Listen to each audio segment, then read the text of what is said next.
I made a video recently about marble vanities, marble countertops, and the video I used was a recently installed marble vanity that was damaged by another cleaner. And not only can they be damaged by another cleaning professional, but just regular household products can damage marble. This is an old marble vanity, very old, and you can see there's ample damage to the finish. And the brown rusting right here, what I was telling you about right there, see it's turning brown there. You look right here, it's turning brown.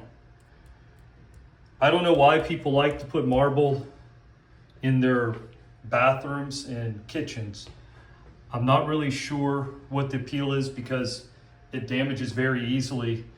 And a couple of things that I always try to warn customers about is mouthwash will damage marble. Toothpaste will damage marble. Excess water will damage marble. If you look here, see all the damage there? There's water spots, there's rings, scratches, a lot of damage to this marble. There's spots here, chemical spots, all sorts of damage, correct? That cannot be reversed through cleaning. It can't be. There's nothing I can do to fix that. Either you've got to replace this or have it abraded and refinished.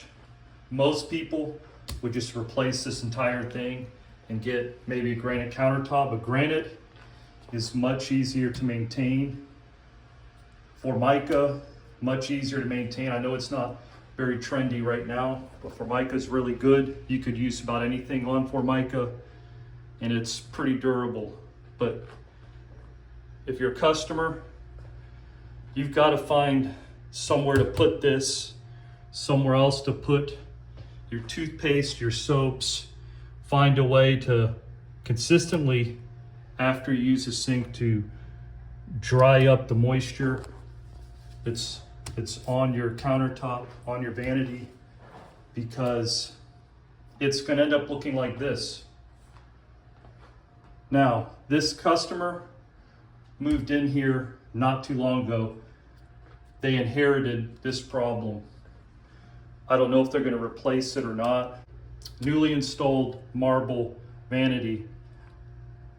I would take extreme precautions. All this kind of stuff should not be on the countertop. None of the soaps, none of the acidic products, none of the mouthwashes, none of the higher pH products, none of the high alkalinity products. No water should be left on your marble. Shouldn't be left on any natural stone, but you could see all the damage here. It's very significant. As I said earlier, there's nothing that can be done. This is what happens to marble if it's not properly cared for by not only the professional, but by the client, the homeowner. This is your biggest investment that you're ever going to make. You really need to take the proper precautions. I would think twice before having something like this installed in your home. If you're buying a new home, if you're building a new home, think twice before getting this, because this is a lot of upkeep to take care of it, to maintain it properly, to prevent damage. It's a lot of preventative maintenance required.